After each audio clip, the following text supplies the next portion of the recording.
नमस्कार. माझ्या वेदवाणी चॅनलमध्ये आपल्या सगळ्यांचं पुन्हा एकदा स्वागत.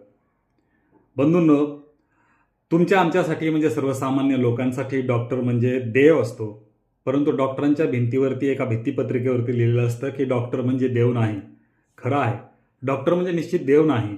परंतु आमच्या मनामध्ये भावना अशी असते की डॉक्टर म्हणजे अशी व्यक्ती ज्याच्या हातांना देवाने आपल्या हातांचा स्पर्श करून पृथ्वीवर पाठवलंय ते तुमच्या आमच्या वेदना निवारण करण्यासाठी. परंतु अशा काही वेदनादायी घटना होतात की त्या मनाला वेदना देऊन जातात, शरीराच्या वेदना तशाच राहून जातात. कदाचित शरीराच्या वेदना संपूनही जातात, पण असलेल्या माणसांच्या मनामध्ये ठसठसणारी वेदना कायम घर करून राहते. अशा काही घटना गेल्या काही दिवसांमध्ये घडलेल्या आहेत. त्या संदर्भाने माझ्या एका डॉक्टर मित्रानं मला एक कविता पाठवली. मी ती आवर्जून लिहून घेतली. त्या कवितेच्या माध्यमातून आपल्याशी चर्चा करावी असं मला वाटलं. कविता अशी आहे. खराब रस्ते, बेफाम वेग, झाले अपघात, माणूस मेला हॉस्पिटलला, चला बदडू डॉक्टरला. प्रदूषण किती, वाटते भीती, श्वास कोंडला, माणूस मेला हॉस्पिटलला, चला बदडू डॉक्टरला. फिरायला गेले, मिळेल ते खाल्ले, फूड पॉयझन झाले, माणूस मेला हॉस्पिटलला, चला बदडू डॉक्टरला. अकार्यक्षम आरोग्य यंत्रणा, बेभरवशी सरकारी व्यवस्था, तातडीच्या सुविधांचा अभाव, माणूस मेला हॉस्पिटलला, चला बदडू डॉक्टरला.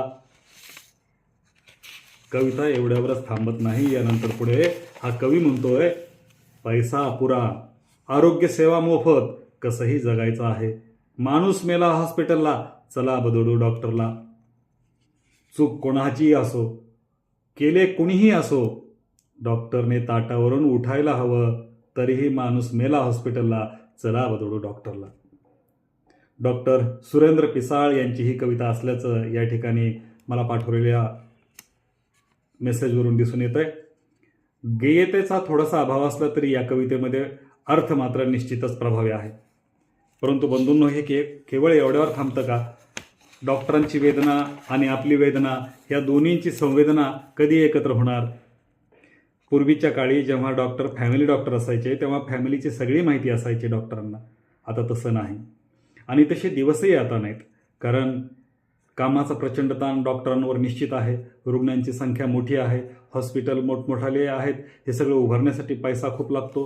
त्याच्यासाठी आता खूप सामान्यांच्या घरामधूनही उच्च शिक्षण घेऊन डॉक्टर झालेल्या मुलांना आपल्या मोठ्या मोठ्या हॉस्पिटलचे स्वप्न पाहायचे आहेत. दरम्यान पालकांनी कितीतरी खर्च केलेला आहे. सिस्टीमच एकूणच आपल्या शोषितांना तयार करत आहे की काय असं वाटावं, अशी अवस्था आज निर्माण झाली आहे. त्यावरून मला काही ओळी सुचल्या त्या मी आवर्जून तुमच्यापुढे मांडतो. शिक्षणाचे कारखाने, भांडवली कमाल, पैशांच्या ओझ्याखाली पालक झाले हमाल.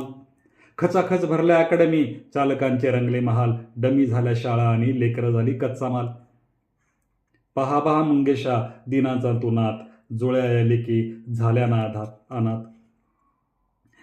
असंच एक ठिकाणी कोणीतरी एक हृदयरोग तज्ज्ञच बोगस होते आणि त्यांनी केलेल्या ऑपरेशनपैकी 7 लोकांना आपला जीव गमवावा लागला, अशी ही बातमी मध्यंतरी गेल्या काही दिवसात ऐकायला मिळाली. तुम्ही सुद्धा डॉक्टर कसे झाला ॲक्टर, पण आमच्या जीवाचा क्लोज होतो ना चॅप्टर.